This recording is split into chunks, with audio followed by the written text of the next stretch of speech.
Condyler plate fixation in the distal femur.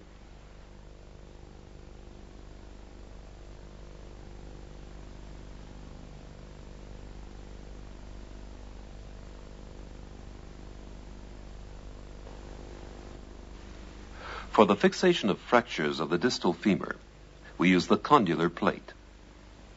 The fixed angle between the shaft of the plate and the blade measures 95 degrees. If the blade of the plate is inserted parallel to the knee joint axis, and if the site of entry of the blade in the lateral condyle is correctly chosen, the plate lies parallel to the lateral surface of the distal femur. The most important instrument for the introduction of the condyler plate is the seating chisel. Its U profile corresponds exactly to the blade of the plate. Its opening points towards the joint. With adequate length of the distal fragment, the direction for the seating chisel can be determined using the condyler guide. Automatically, the blade of the plate will become parallel to the knee joint. In intra-articular fractures and supracondylar comminution, we depend exclusively on the knee joint axis to determine the direction of the seating chisel. The initial anatomical reconstruction of the joint is a prerequisite for the insertion of the seating chisel parallel to the knee joint surface using K-wires as a guide. Deviation of the blade from the knee joint axis results in a varus deformity or a valgus deformity in the fracture. We have to avoid tilting the seating chisel in the direction of extension or flexion. For the most part, extension is a relatively common malalignment in the presence of a short condylar fragment. Only with accurate positioning of the seating chisel will the blade be parallel to the shaft. If the blade is inserted too far dorsally, alignment of the shaft to the plate results in a posterior displacement at the fracture site. Furthermore, it also brings along a medial displacement of the condyles. At the same time, we risk to penetrate the intercondylar fossa.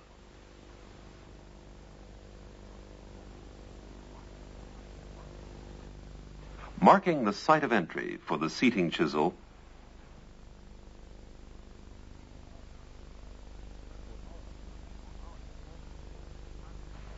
for our exercise, the plastic bone is fixed in the vise in such a way that the medial condyle rests on the table. We now mark the site of entry in the lateral condyle. This is situated on a line 15 millimeters from the most inferior point of the condyle and 10 millimeters back from the anterior edge. With the entry site located at this place, the plate will come to lie against the shaft.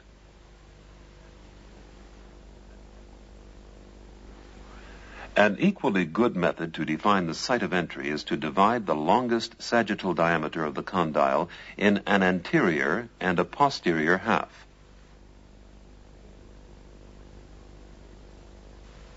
The window is located in the middle of the anterior half, and again 15 millimeters proximal to the articulation. This method is particularly helpful in short condylar fragments. With the window parallel to the longest sagittal condylar diameter, extension or flexion deformities can be avoided.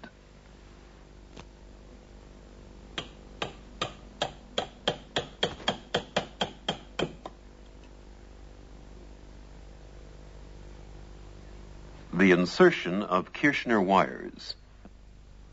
An articular fracture is reduced first.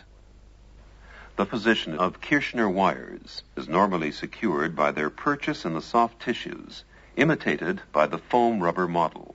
The first red wire represents the horizontal plane of the knee joint. It touches the cartilage on the lateral and medial condyle. The second blue wire bridges the patellar groove. Cartilage damage has to be avoided.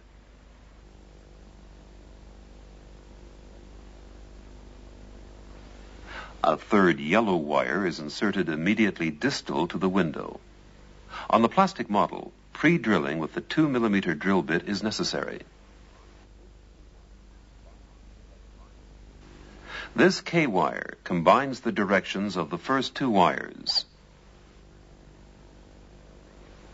Surgeon and assistant make sure that the wires in both planes are parallel, as demonstrated here.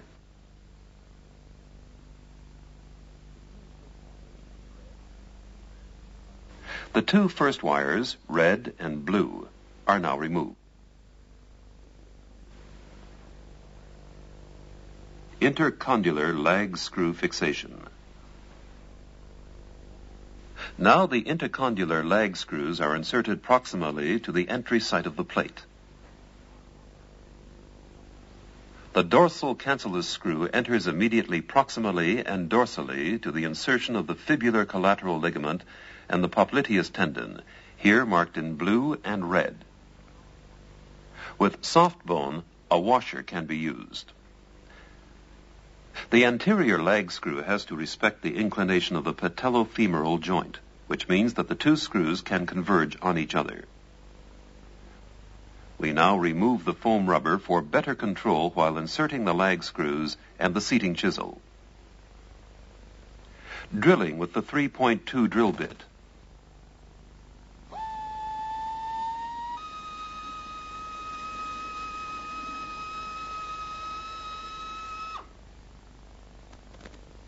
Depth gauge.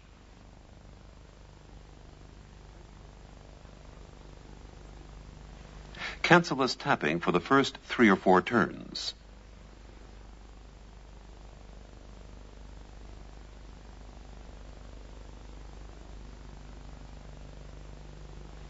Insertion of the screws.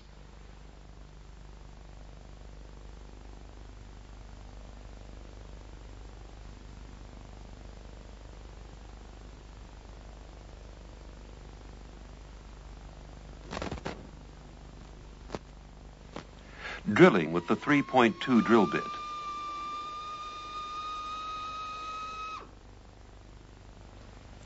Depth gauge. Cancellous tapping for the first 3 or 4 turns. Insertion of the screws.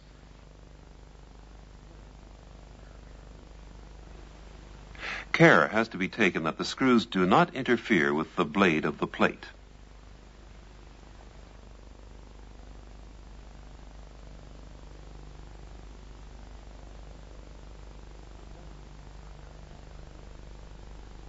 Preparing the channel and insertion of the seating chisel.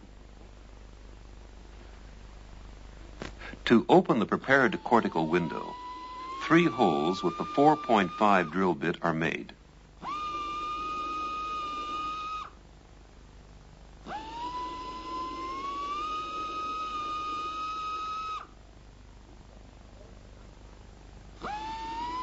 These are united with the router.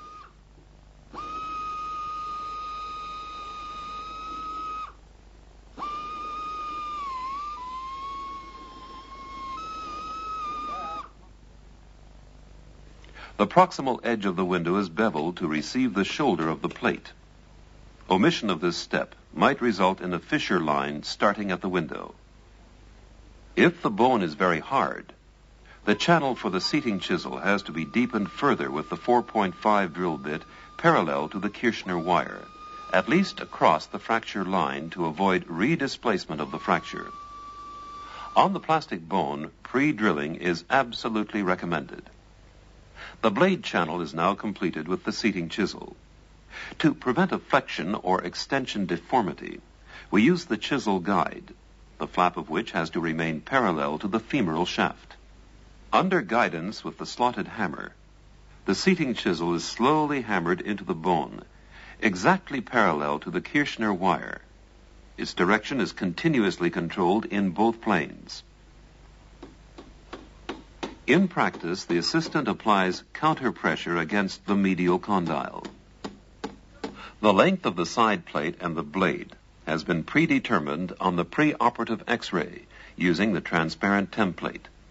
As a rule, the blade must be 15 to 20 millimeters shorter than the transverse diameter of the condyles, since the radiologically apparent AP diameter represents their wide posterior portion, while the blade lies in the narrower anterior part.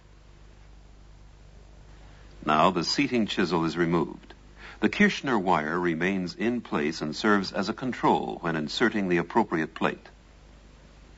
For safety reasons, we check the depth with the depth gauge.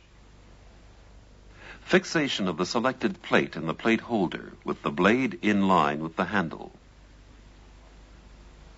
The insertion of the blade is first done by hand to feel for the direction of the channel, then by hammer. Once the distance between the plate and the bone measures 1 centimeter, the plate holder is removed.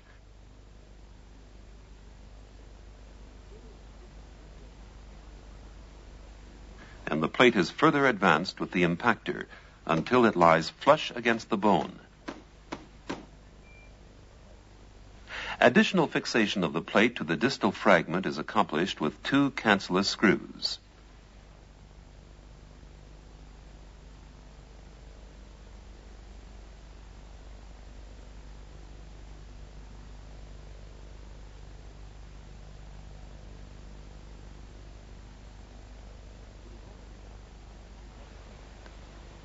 It is only now that reduction against the shaft fragment is performed using a reduction clamp.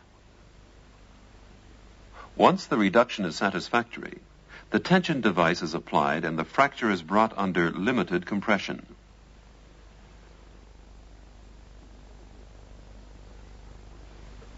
To facilitate anatomic reduction, the hook of the tension device can be turned against the end of the plate. The device then serves as a distractor.